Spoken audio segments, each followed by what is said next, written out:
Hello everyone, my name is Dr. Turngo Anderson. You can also call me Turn or Dr. Turn. And we're going to be picking up where we left off. We're going to be doing continue with our exploratory data analysis. We did the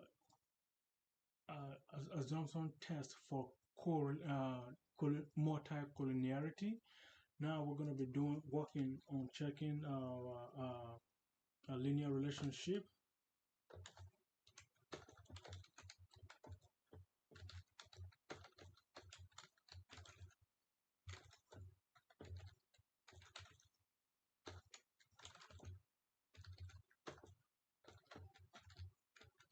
So we're gonna let's say linear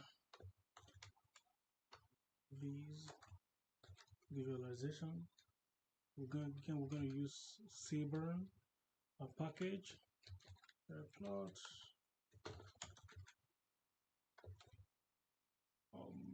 Before that, let's do some sort of linear test first. Let's specify the variables first. So I'm moving too fast. Let's say that you know what? Let me just add one more above. So let's just do something here real quick. We're gonna say linearity. Linearity test should be SQL data. We're going to specify what variables that we want to use. So it's going to be everything in every row, and then I'm going to come up here.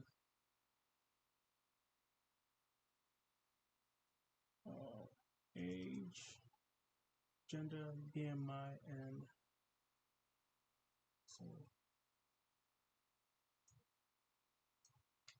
going to be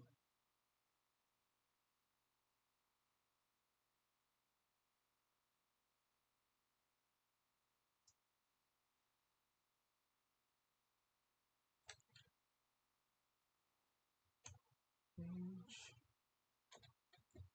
Actually, I would have copied everything here to make my life easier, like that.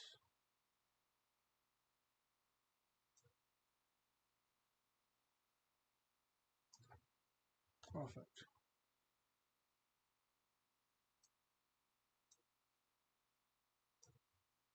Paste that in there and then just delete these, but we don't need the sequence in there, so that should work. Then let's see, print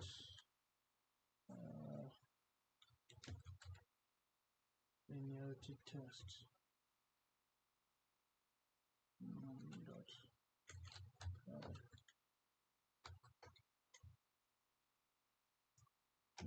enter that.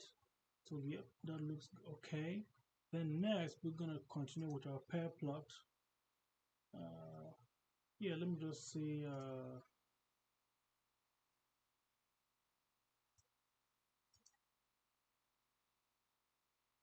just to make sure that you know what we're doing here. We are checking for this.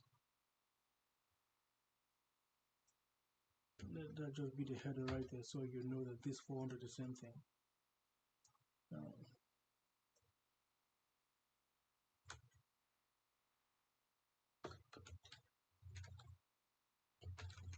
And that should make more sense. Now we're gonna come here and then we're gonna just copy all of this here again.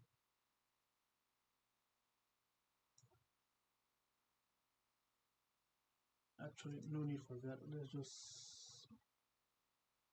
copy this here and paste it in here. See, that's why it's good to save objects as you're coding. It helps, it saves time. Any of these. Now let's hit enter.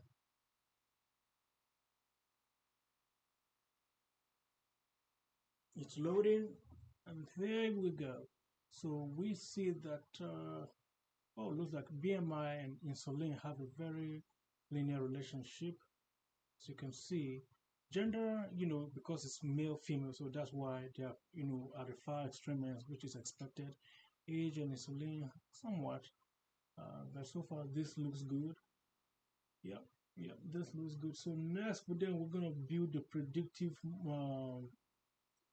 Let's just run the regression. Let me.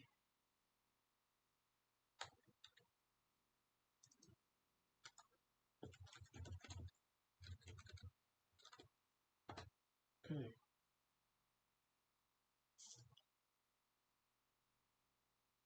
Yep. So next we will insert more blocks down here. Okay, then we'll first of all x variable is equals to let me just copy something here. I'll go up here, all the way up here. I'll copy all of that to save time. So my x variable now is going to be that SQL.x, and then I will exclude that. That's our x variable. So that is our independent variables. Let me just say predictors or regressors. Okay, now x var equals to start model, add constant. Let me just add a constant in there. Yeah, x var. That should be okay. So here, what we're doing is we're just add a constant. Add constant for the intercept. Let me just say add constant.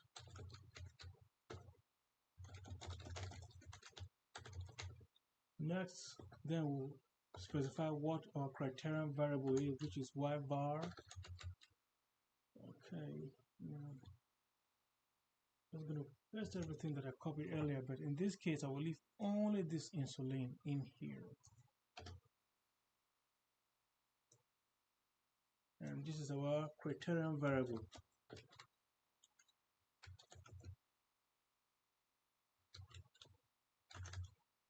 Yes. Okay, now let's print just the first print maybe x var at 3. I'm going to do the same thing here.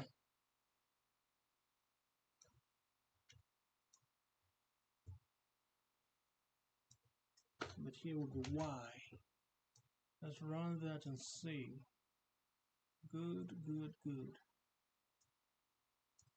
So this is what we have. Let me just make this cleaner. Let's say also print. Print that. I'm going to print dash times, let me just say 75, just to make it cleaner, so that you know what to do based on sort of demarcation. Now up here is the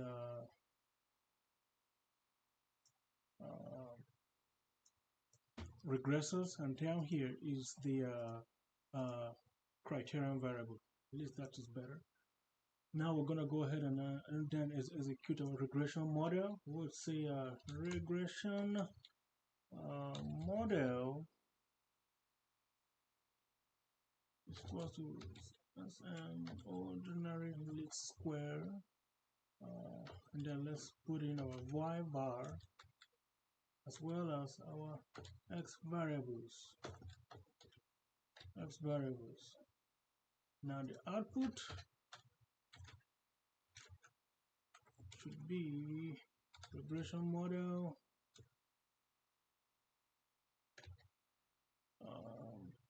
then fit that. Now let's print output summary. Good. Now here is our regression model. So this means that, let's start with the R squared. This means that this model only accounted for 33% of the variability in insulin. That's fairly good, but just like low to moderate. Let's see what the criticism is. That Dobbin Watson is close to 2. That is good. That means that it is okay. The residual,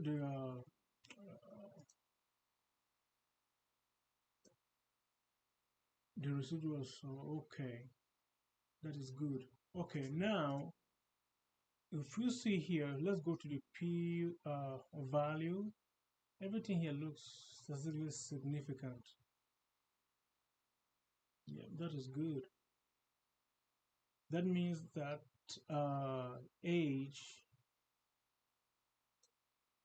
gender, and BMI statistically predicts insulin.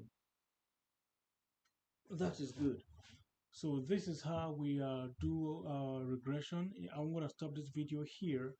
In our next video, we're gonna split. We're gonna train the data set, and then we will try to make predictions of the uh,